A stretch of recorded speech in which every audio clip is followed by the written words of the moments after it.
Donc c'est une opération donc, qui a démarré il y a à peu près 1 an maintenant, qui va durer encore 1 an, qui donc s'est faite à la demande de la région Bretagne et de l'État via la DRAF, hein, donc qui cofinance l'opération et la CCI de Brest, hein, et qui doit servir à aider les entreprises à être plus performantes dans cette période de forte mutation pour ce secteur industriel. Quand tu parles de mutation, quelles sont les grandes phases, on va dire, de mutation dans ce domaine? Ben, on a vu il y a quelque temps la crise du lait, on a aussi la crise de la viande actuellement, on a des consommateurs qui sont de plus en plus exigeants, donc il y a beaucoup de concurrence aussi au niveau international, donc tout ça fait que les entreprises doivent être plus performantes au niveau de leurs produits, au niveau de l'environnement également, au niveau social.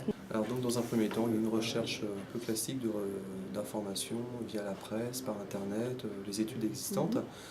Donc après il y a eu une phase de terrain, donc dans un premier temps des interviews réalisées auprès des acteurs du cœur de la filière agroalimentaire.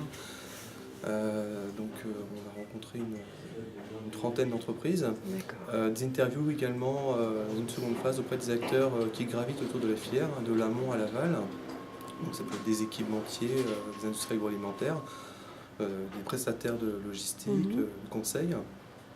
Donc ces deux étapes nous ont permis de mieux cerner la filière, ses forces, ses faiblesses, l'avis des entreprises sur ce qui pourrait être mis en place au niveau de la région brestoise et ses alentours. En fait, il y a 4 thématiques qui ressortent de l'étude. En fait, une première sur la promotion et innovation, une deuxième sur les ressources humaines, une autre sur l'environnement et l'énergie, et une dernière sur la logistique. En fait, donc pour chacune de ces problématiques, des forces, des faiblesses ont été identifiées et des pistes d'action à mettre en place pour répondre à ces constats en fait.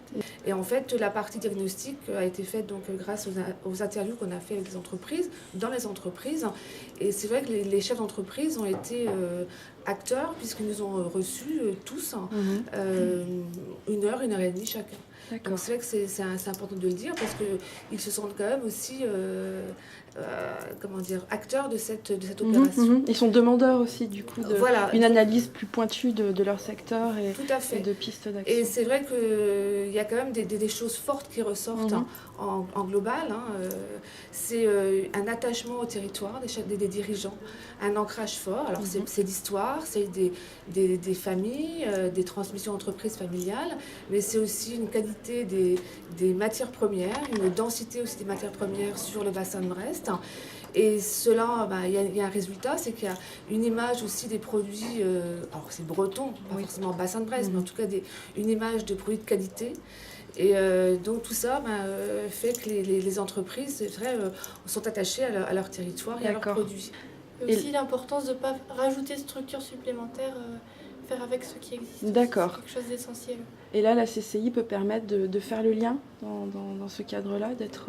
C'est ce qui va être fait donc, dans la prochaine opération, justement, d'essayer de réunir les entreprises pour continuer justement à essayer de créer ce réseau sur le bassin avec les IAA, mais les gens aussi en amont, les gens en aval aussi, parce que ce qu'on vous a dit aussi, qu'il y avait quand même un lien très fort aussi sur le territoire entre l'agriculture et l'agroalimentaire. Les deux étant très liés, matières premières et produits finis. Donc à un moment, voilà, ces deux acteurs-là sont quand même très très liés sur le territoire.